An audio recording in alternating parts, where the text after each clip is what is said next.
In this video, I want to demonstrate for you how to check the order history for a particular subject within an hhschools project. So select an image by right-clicking on it. Down towards the bottom, you can see there's two options to check the order history, either by subject image or subject ID. I'm going to select subject image. Next, you'll need to log in so you can see this information. Use your credentials that you used to log in to hhcolorlab.com.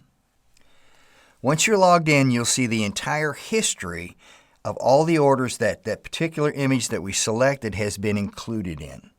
So as you can see, it shows you the order date, the subject ID, the reference number, the lab order number, the description, the order type, and then the status of it. So we're going to go down and check this package order here by clicking on Shipped. Click on this order number. And then here we can see the actual order itself, the contents that were included in it, and also the dollar amount of the particular order.